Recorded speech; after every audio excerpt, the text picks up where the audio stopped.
Olá, queridos, muito bom dia. É uma alegria enorme estar com vocês aqui mais uma segunda-feira. Espero que vocês tenham tido um final de semana muito abençoado.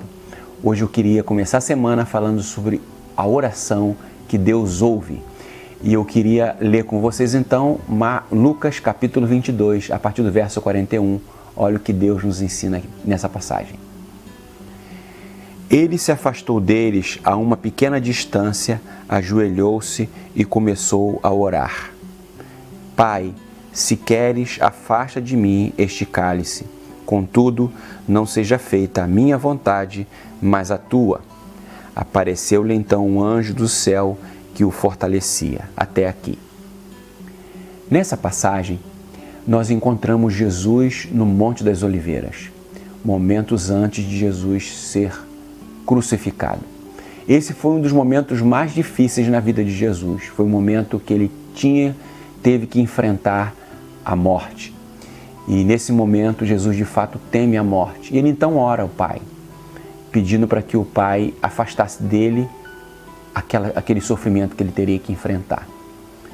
E a sua oração no final muda dizendo que não seja feita a minha vontade, mas a tua vontade. Mas nessa passagem eu queria apenas chamar a atenção de vocês para a palavra Pai.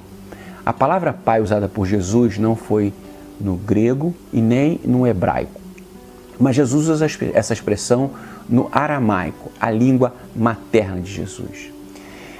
Muitos ao longo da história traduziram essa palavra de Jesus como Abba, que seria paizinho ou papai, mas estudos recentes dizem que na verdade Jesus não teria, na verdade, verbalizado da maneira clara como muitos imaginam. Que, na verdade, Jesus teria feito uma espécie de balbuciar. Balbuciar é aquele gesto de uma criança que está aprendendo a falar, que não consegue unir as palavras de maneira correta. E é exatamente isso que Jesus faz aqui, ele meio que balbucia para Deus. Ele estava sofrendo tanto, ele estava tão angustiado, que quase que não conseguia sair uma palavra clara dos seus lábios, tamanha dor e sofrimento. Mas o que chama a nossa atenção é que Deus entende o que Jesus está falando.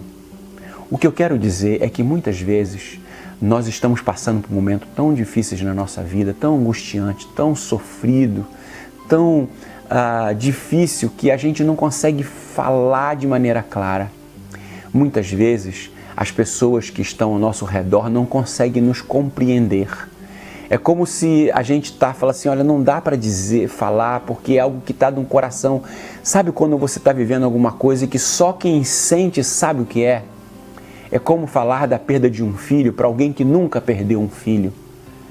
É mais ou menos isso que Jesus estava vivendo. Uma dor, uma angústia, que só o Pai é capaz de compreender.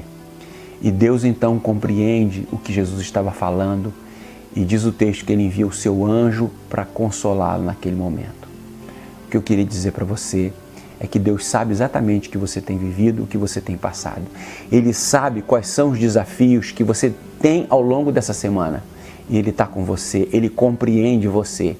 Muitas vezes o seu cônjuge, o seu amigo, a sua mãe, os seus pais não te compreendem, mas Deus compreende perfeitamente. Ele não apenas nos compreende, mas Ele manda o socorro para o nosso coração.